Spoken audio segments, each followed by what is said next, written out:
이 시간 받을 하나님의 말씀 같이 봅니다.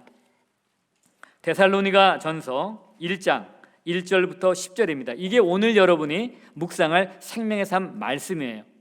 그래서 오늘부터 데살로니가 전서를 하기 때문에 제가 오늘은 시편에서 이 말씀으로 바꿨습니다. 1절부터 10절까지 좀 길지만 1장 전체를 같이 읽습니다. 바울과 실로아노와 디모데는 하나님 아버지와 주 예수 그리스도 안에 있는 데살로니가인의 교회에 편지하노니 은혜와 평강이 너희에게 있을지어다. 우리가 너희 모두로 말미암아 항상 하나님께 감사하며 기다할 때에 너희를 기억함은 너희의 믿음의 역사와 사랑의 수고와 우리 주 예수 그리스도에 대한 소망의 인내를 우리 하나님 아버지 앞에서 끊임없이 기억함이니 하나님의 사랑하심을 받은 형제들아 너희를 택하심을 아노라. 이는 우리 복음이 너희에게 말로만 이른 것이 아니라 또한 능력과 성령과 큰 확신으로 된 것임이라. 우리가 너희 가운데서 너희를 위하여 어떤 사람이 된 것은 너희가 아는 바와 같으니라.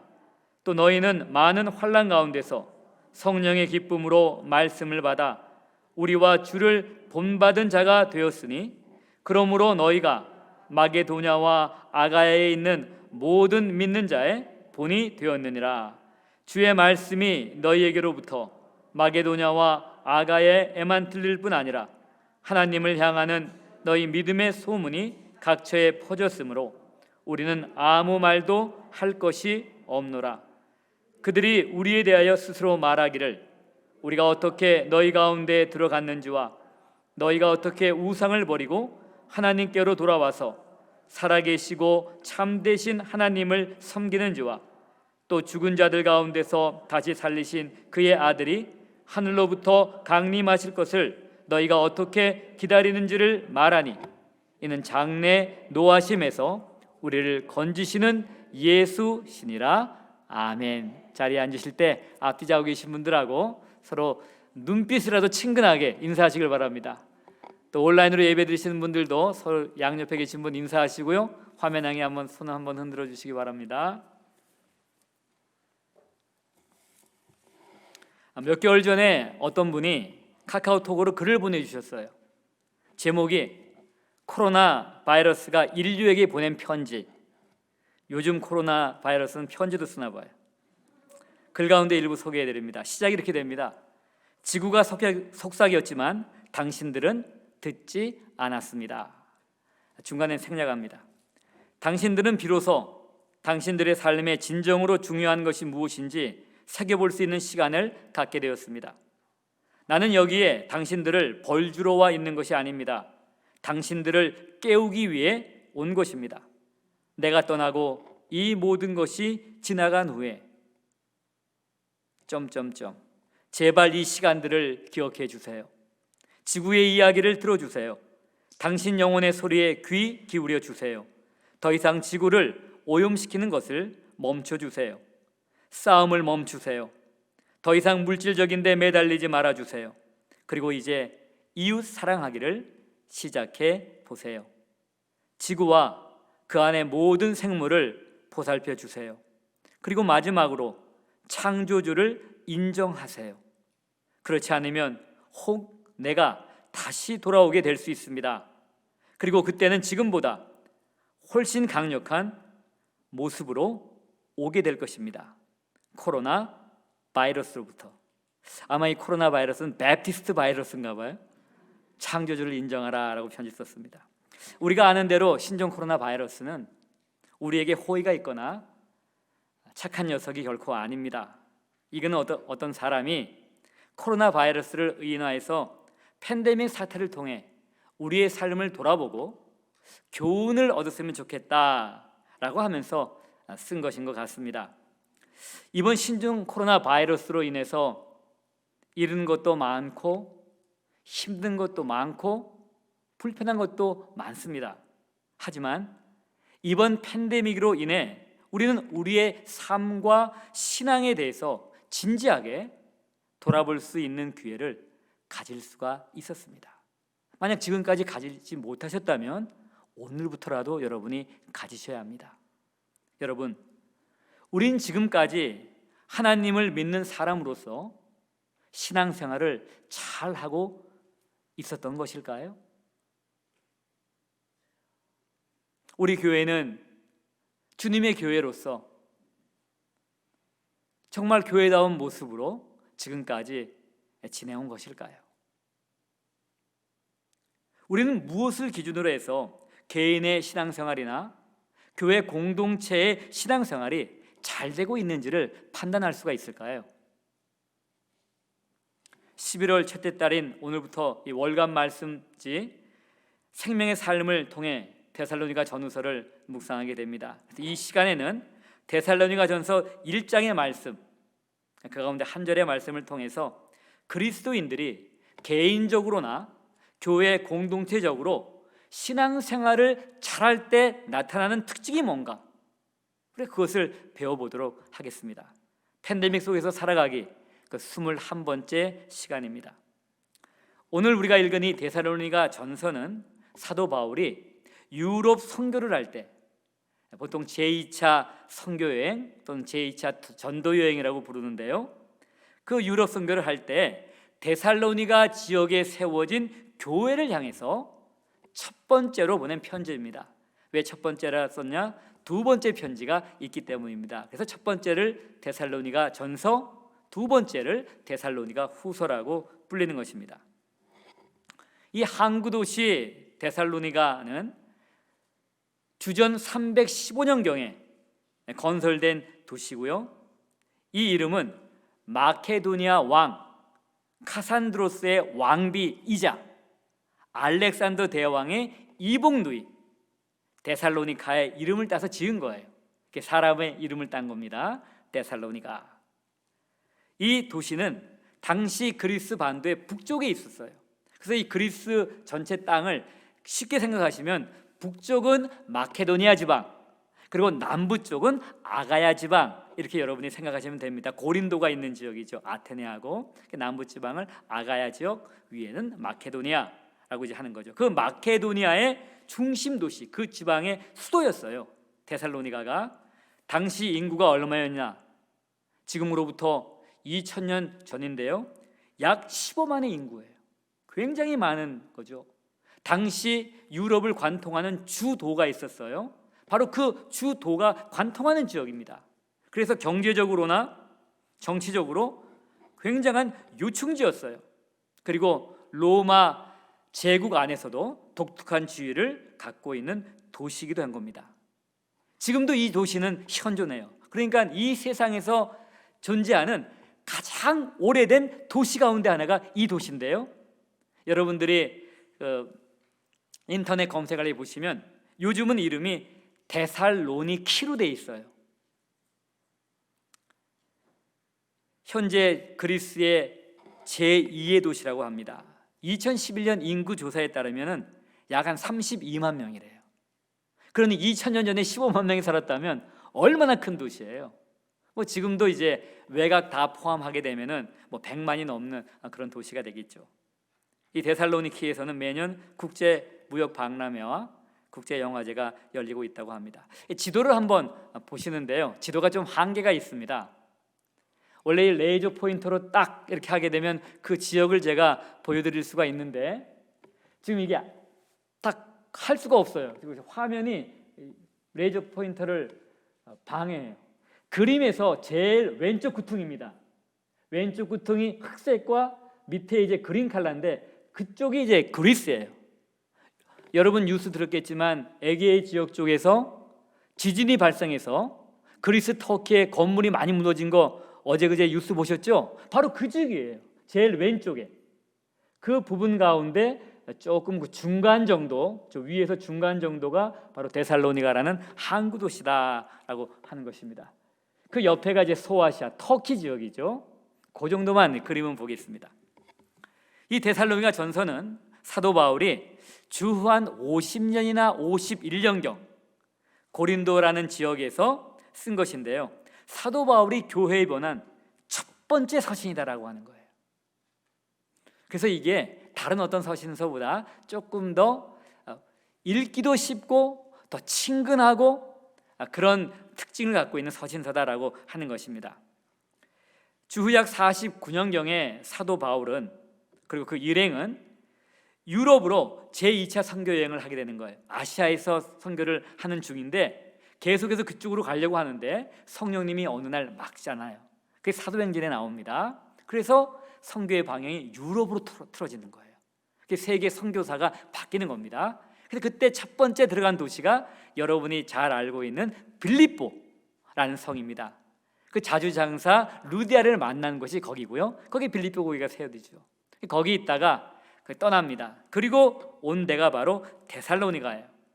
사도행전 기록에 따르면은 사도 바울은 여기에서 3주 동안 유대인의 회당에 들어가서 말씀을 강론을 하게 됩니다. 자, 그런데 이 말씀 강론이 되면서 사람들이 믿기 시작하잖아요. 그러다 보니까는 유대인들이 시기가 난 거예요. 그래서 유대인들이 그 동네, 그 시의 불량배들을 동원합니다. 그래갖고서 바울과 바울 일행을 핍박을 하게 되죠. 도저히 이 도시에 있을 수가 없어요. 그래서 사도 바울은 베레아로 넘어갑니다. 그리고 아덴, 지금 아테네죠.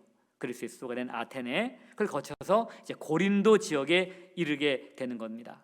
그리고 시간이 어느 정도 지나서 그 데살로니가 소식을 잘 듣고 거기에 있었던 실라와 디모데가 바울을 만나기 위해 고린도에 오는 거예요. 그러면서 데살로니가 교회가 사도 바울 떠난 다음에 이런 일이 있었습니다. 현재 이렇게 되고 있습니다 라고 하는 소식을 전해주게 되는 것입니다.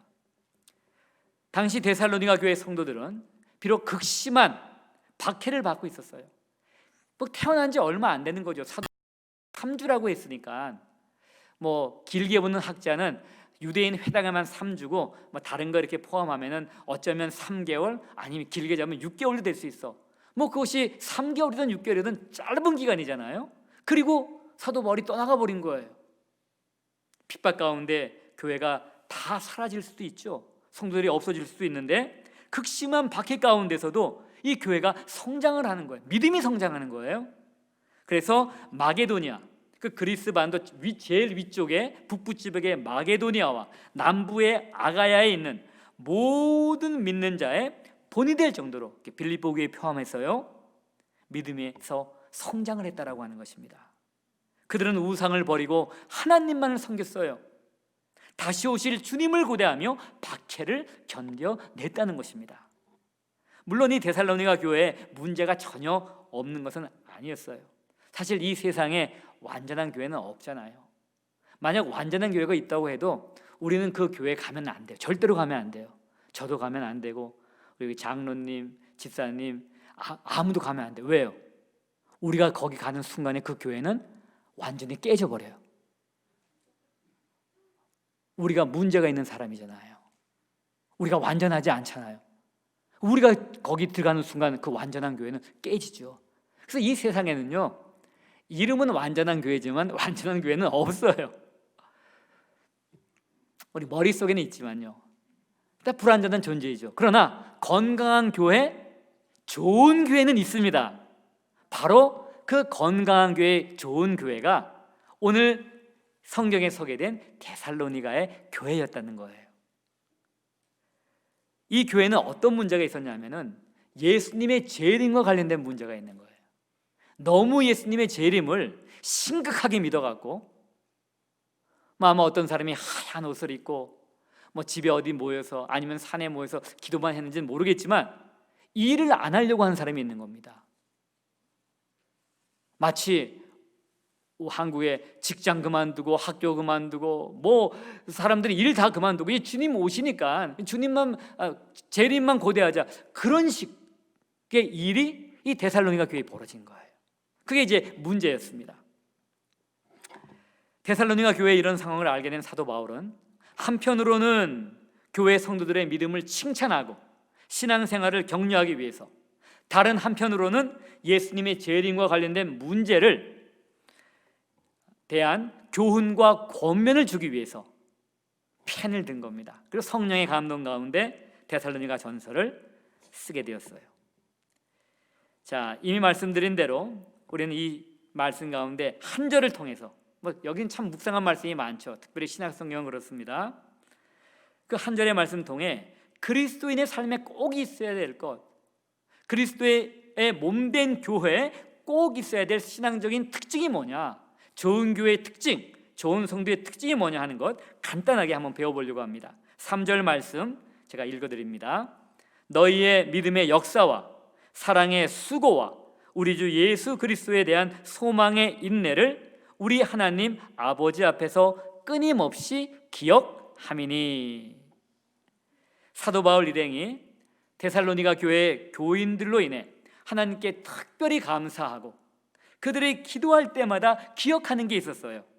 그것은 바로 그들의 믿음의 역사, 사랑의 수고, 소망의 인내였습니다. 자, 여러분의 귀에 쏙 들어오는 단어들 있죠. 여러분이 성경을 읽었을 때 딱 눈에 들어오는 단어가 있었을 거예요. 뭐예요? 믿음, 사랑, 소망. 우리가 알고 있는 순서는 믿음, 소망, 사랑이죠. 그 세 단어가 딱 눈에 띄는 겁니다. 이 믿음, 소망, 사랑을 세 글자로 하면 뭐죠?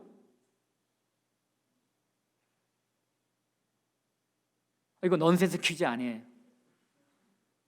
세 글자. 신망애. 한문 단어로 신망애. 믿을 신자, 망, 바랄 망자, 소망한다의 망자, 애, 사랑의 자죠. 신망애. 여러분, 누군가가 여러분에게 기독교 뭐해? 좀 쉽게 설명 좀 해줄래요? 라고 한다면 여러 가지 대답할 수 있어요. 근데 그 대답 가운데 아주 간단하면서도 심오한 대답이 있습니다. 그게 뭔지 아세요? 기독교는요, 믿음과 사랑과 소망입니다. 기가 막힌 대답이에요. 성경적으로나 신학적으로 굉장히 심오한, 그러면서도 간단한 기독교에 대한 설명입니다. 여러분, 기독교인의 삶이 뭔가요? 기독교인의 신앙생활은 뭔가요? 그걸 아주 간단하게, 그러나 성경적으로 신학적으로 설명하는데 이렇게 할 수 있어요. 기독교인의 삶은요, 믿음과 사랑과 소망의 삶입니다. 너무 멋있지 않아요? 그래서 그렇게 기독교에서는 믿음, 사랑, 소망, 이걸 강조하는 거예요. 제가 다른 질문 한번 해볼게요. 좋은 그리스도인의 특징은 뭘까요? 좋은 교회의 특징은 뭘까요? 믿음, 사랑, 소망이에요. 어느 하나만 있는 거 아니에요. 이게 다 갖춰져야 합니다. 그러면 목사님, 그 대답에 성경적인 근거는 있으세요? 당연히 있죠. 오늘 데살로니가 전서를 기록한 사도 바울이 기록한 서신 가운데 고린도 전서라는 서신이 있어요. 그 13장 13절에 사도 바울은 성령의 감동 가운데 그리스도인의 삶에 꼭 있어야 될 것, 그리스도인의 교회에 꼭 있어야 될 세 가지를 꼽았는데 그것이 바로 믿음과 소망과 사랑이었어요. 이렇게 기록됩니다. 그런즉 믿음, 소망, 사랑, 이 세 가지는 항상 있을 것인데, 이게 항상 있어야 된다 하는 얘기예요. 저 집사님 이렇게 봤어요. 저 장로님 이렇게 봤어요. 저 성도님 봤어요. 저 목사님 이렇게 봤어요. 뭐가 보여야 돼요? 믿음과 사랑과 소망이 보여야 되는 거예요. 저 사람은 그리스도인이구나. 저 사람은 그리스도를 따라가는 사람이구나. 그러면 거기엔 분명히 믿음과 소망과 사랑이 있어야 한다라고 하는 것입니다. 그래서 이 세 가지를요, 믿음, 소망, 사랑을 기독교 신앙의 삼원색이다, 세 가지 기둥이다 라고 할 수가 있는 거예요. 만약에 밥으로 따진다면, 저에게 얘기하라고 그런다면, 기독교를 밥으로 따진다면 바로 믿음과 소망과 사랑의 비빔밥입니다 라고 이제 할 수가 있다라고 하는 거예요. 여러분, 여러분의 삶에는 믿음과 사랑과 소망이 있으신가요? 우리 교회에는 믿음과 사랑과 소망이 있나요? 누가 여러분을 딱 봤을 때 저 사람 보면 믿음, 사랑, 소망이야? 저 교회 믿음, 사랑, 소망이지? 그런가요?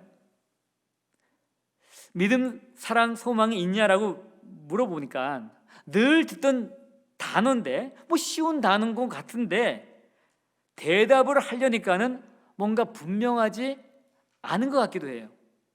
그 이유는 뭔가 하면은 믿음도 사랑도 소망도 눈에 보이는 게 아니잖아요. 본인이 있다고 하면 있는 것 같고 없다고 하면 없는 것 같기도 해요. 진짜 좀 더 분명하게 믿음과 소망과 사랑이 우리 개인의 삶에 이 교회에 있다는 것을 알 수 있는 방법은 없는 것일까요? 오늘 본문 3절로 다시 돌아가면 그 3절에는 믿음, 소망, 사랑만 있는 게 아니에요. 여기에는 믿음의 역사, 사랑의 수고, 소망의 인내가 나오는 겁니다. 사도 바울 일행이 데살로니가 성도들을 칭찬한 것은 추상적으로 들리는 믿음, 사랑, 소망이 아니었어요. 사도 바울과 그 일행이 칭찬한 것은 데살로니가 성도들의 구체적인 믿음의 역사, 사랑의 수고, 소망의 인내였다라고 하는 것입니다. 여러분, 역사란 말, 수고라는 단어, 그리고 인내라는 것, 이것은 밖으로 드러나는 일종의 열매예요. 그렇죠?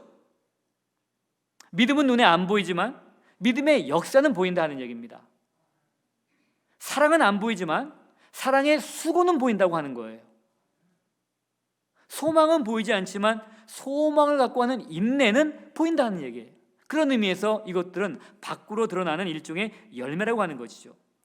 어떤 사람의 믿음이 진짜라고 한다면 거긴 믿음의 역사가 따라와야죠. 정말 내 사랑이 진짜라면 사랑의 수고가 있어야 한다는 얘기입니다. 어떤 사람의 소망이 진짜라면 소망의 인내가 보여져야 한다라고 하는 것이죠. 그럴 때 정말 저 사람은 소망을 갖고 있구나라고 하는 거잖아요. 쉬운 예로 아무리 아이가 지금 잘못 나가고 지금 너무 못되게 살고 망나니 짓을 해도 그 아들에 대한 소망이 있으면 어떻게 해요? 참는 거예요. 계속 품는 거예요. 기도하는 거죠. 그게 인내라고 하는 거예요. 내가 아내를 사랑하던, 내가 남편을 사랑하던, 내가 자식을 사랑하던, 부모를 사랑하던, 성도를 사랑하던 간에 말로만 사랑하면 뭐예요? 사랑에 수고가 있어야 되잖아요. 지금 그 얘기하는 거예요. 만약에 이런 역사나 수고나 인내가 없다면 그 믿음이나 사랑이나 소망은 어쩌면 말장난이나 헛된 것밖에 될 수가 없다는 것입니다. 자, 그렇다면 믿음의 역사라는 게 뭐예요? 그것은 이 역사란 말이 좀 어려워서 그런데요, 그냥 영어 단어로 하면 work입니다. W-O-R-K. 믿음으로 한 일이나 행위를 얘기하는 거예요. 성경은 믿음이 없이는 하나님을 기쁘시게 할 수 없다라고 얘기하고요, 또한 믿음으로 하지 않는 것은 다 죄라고 하는 거예요. 만왕의 왕, 만주의 주가 되신 예수 그리스도를 믿는 믿음, 그 왕 되시고 주 되신 예수 그리스도께서 함께 하시고 능력을 공급하신다는 믿음, 그리고 왕 되시고 주 되신 예수님께서 그 일을 통해 영광을 받으신다는 믿음으로 한 일이나 행위, 그것이 바로 믿음의 역사라고 하는 거죠. 그냥 하는 게 아니라고 하는 얘기예요. 아까 우리가 뭐라고 했어요? 우리의 신앙 고백, 로마서 14장 8절. 우리가 살아도 주를 위하여 살고 죽어도 주를 위하여 죽나니, 그러니까 모든 일을 주님을 믿는 믿음으로 하는 거예요. 주님의 영광을 위해 하는 겁니다. 그러니까 우리가 직장에서 열심히 일하는 것도 내가 돈 벌어서 그냥 편안히 먹고 산다, 그거 하는 거 아니죠. 그거는 일종의 보너스로 주는 거죠. 그 일을 통해 주님을 섬기는 거예요. 그래서 성경은 직장의 상사도 주를 섬기듯 섬기라고 하는 겁니다. 그 사람이 믿는 사람이든 믿지 않는 사람이든 상관은 없어요. 굉장히 어렵고 심각한 성경의 말씀이죠. 그래서 믿음으로 하느냐라고 하는 겁니다. 여러분 삶에 이런 믿음의 역사가 있으세요? 우리 교회에 이런 믿음의 역사가 있냐 말이에요. 어떤 일을 하는데 그냥 내 생각에 내 그냥 판단해 세상이 이렇게 하니까 내가 세상이 비즈니스하는 방식으로 뭐 도나스 가게 하는 사람 도나스 가게 하는 방식으로 와서 교회 섬기고 교회 일을 하려고 그러고, 세탁소 하는 사람 세탁소 하는 방법으로 교회 일을 하려고 하는 거고, 회사 운영하는 사람 회사 운영하는 대로 교회를 운영하려고 하는 거고요. 선생님은 선생님 하는 방식으로 교회를 운영하고 하려고 하는 거죠. 뭐 사람마다 다 자기 경험에 맞춰서 하는데 그게 나쁘다는 건 아니에요. 그러나 그것만 갖고 하면 안 된다는 얘기죠. 그런 경험은 주님이 주신 귀한 경험이지만 더 중요한 것은 믿음으로 하느냐 하는 얘기예요. 우리의 구주 되신, 우리의 믿음을 온전케 하신 그 주님을 바라보는 그 믿음, 어떤 일을 하든 말을 하든 간에 그렇게 하냐라고 하는 것입니다. 만약 우리가 그렇게 하면요, 믿음의 역사를 통해서 먼저는 주님이 영광을 받으세요. 그리고 우리의 믿음은 어떻게 돼요? 그걸로 말미암아 우리가 믿음이 성장해요. 전혀 할 수 없는 일이었는데 나로서는 안 돼요. 우리 교회로서는 안 돼. 그런데 우리가 믿음으로 일을 했어요. 그래서 그게 일이 완성이 되고 드러납니다. 주님이 영광 받고요, 우리는 믿음이 성장하는 거예요. 이 믿음의 삶이 이런 거구나. 그리고 주위 사람들에게는 귀한 간증이 되는 것입니다. 병든 자를 위해 손을 얹고 기도하는 것, 이게 믿음의 역사죠. 고치고 안 고치고는 주님이 하시는 건데 그 믿음이 있냐 하는 얘기예요. 여러분, 목사라고요 아픈 사람에게 손 얹어서 기도 못해요. 무안해서 못해. 내가 이거 얹었다가 아무리 안 하면 어떡하지? 아니, 성경이 하라고 하는 거 하는 거예요. 그게 믿음이잖아요. 믿음으로 하는 행위예요. 기도해서 병 있는 사람이 낫다? 그것도 믿음의 역사죠. 근데 병 낫는 것만 믿음의 역사가 아니라는 얘기예요. 병 때문에 주 앞에 나와 무릎 꿇고 기도하는 것도 믿음의 역사죠. 그분을 위해 함께 기도하는 것도 믿음의 역사다라고 하는 것입니다. 교회에서 어떤 사역을 해요. 새롭게 시작해요. 예를 들어 젊은이 예배, 그것도 믿음의 역사예요. 이런 팬데믹 기간 동안에 뭔가를 새로운 일을 한다는 것, 그 자체가 믿음 없이는 못하잖아요.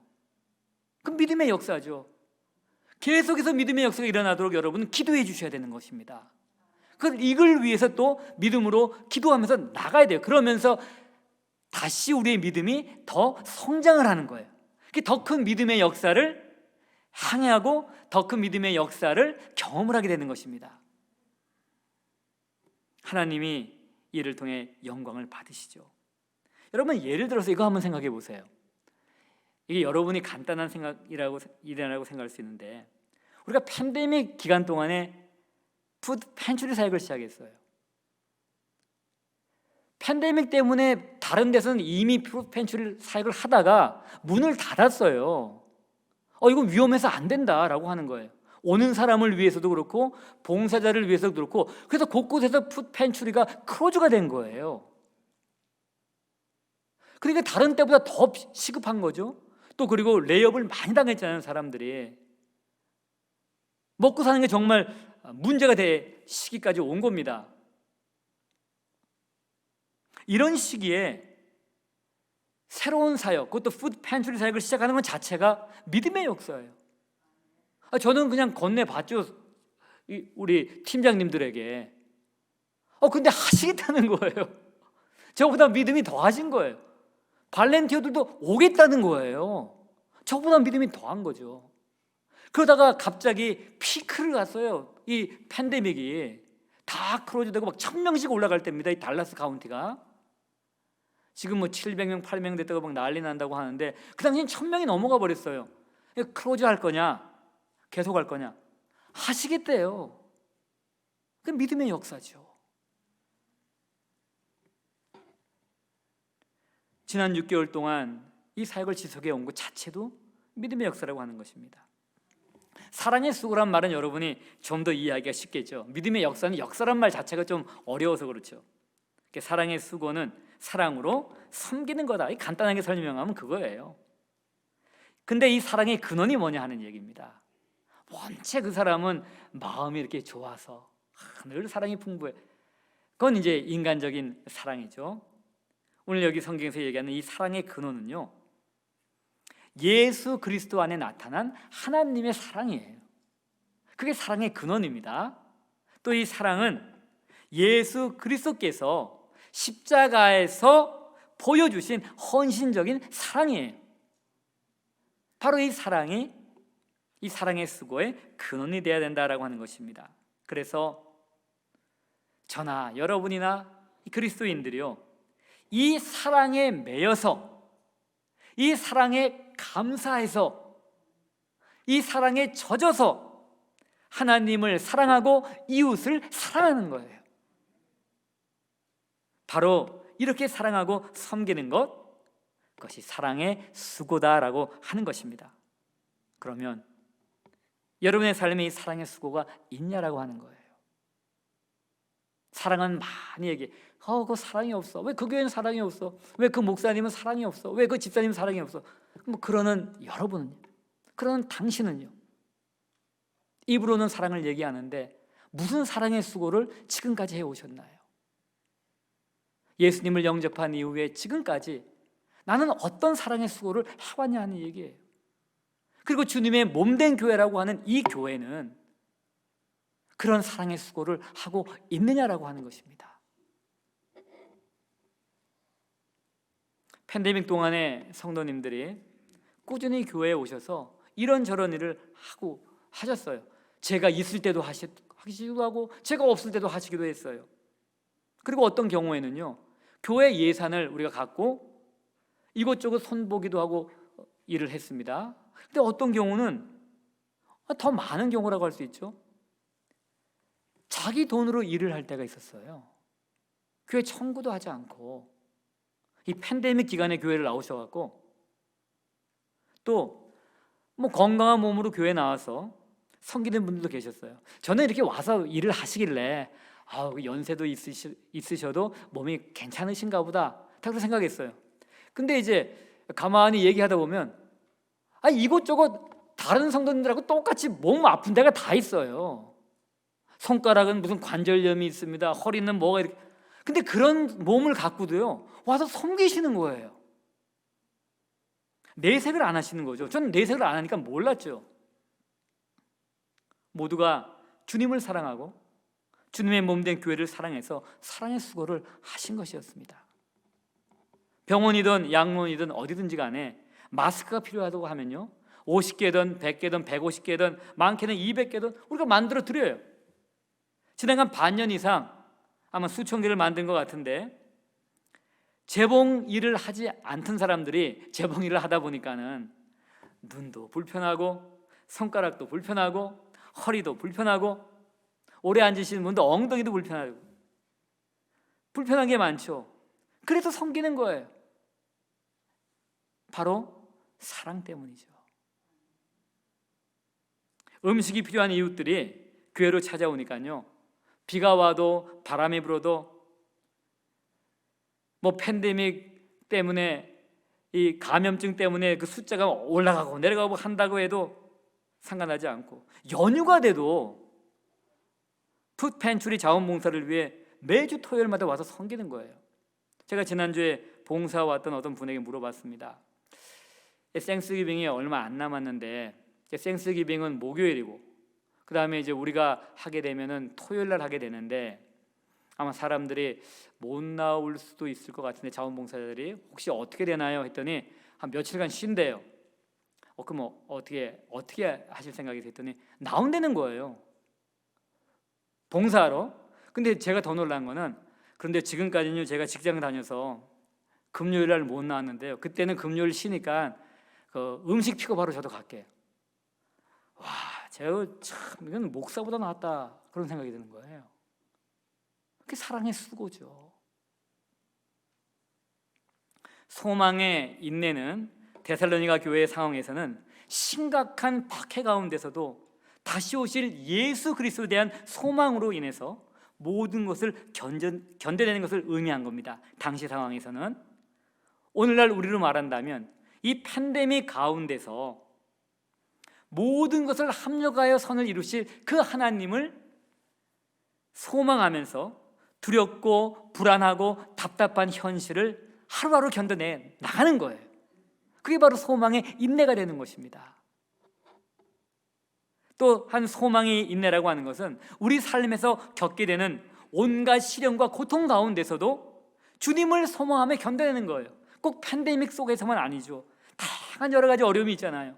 육체적인 어려움, 나이를 먹어가면 먹어갈수록 점점 몸은 쇠약해지잖아요. 또 나이가 젊더라도 아픈 사람은 아프죠. 그런 질병으로 인한 고난이 있죠. 또 관계가 깨져서 얻는 고난, 재정적인 문제로 인한 고난, 다양한 고난이 있어요. 그렇지만 내 삶을 주관하시는 그 주님을 신뢰하고 그 주님을 소망하기 때문에 인내하는 것입니다. 그 주님이 내 삶을 간섭할 거야, 내 삶을 다스릴 거야. 꼭 재림 때만 소망하는 건 아니에요. 주님은 어느 순간에도 우리의 삶을 섭리하고 주관하시는 분으로서 우리 삶 가운데 개입하실 수가 있잖아요. 그 주님을 소망하는 거예요. 그래서 인내를 하는 것입니다. 이 믿음의 역사, 사랑의 수고, 소망의 인내는 우리 삶과 우리 교회에 꼭 반드시 있어야 할 것입니다. 말씀 결론 맺습니다. 믿음, 소망, 사랑은 항상 있어야 될 기독교의 3요소입니다. 그런데 믿음, 소망, 사랑이 진실하다, 정말이다 한다면 반드시 열매가 따라와야 한다는 것입니다. 그 열매는 믿음의 역사, 사랑의 수고, 소망의 인내라는 것입니다.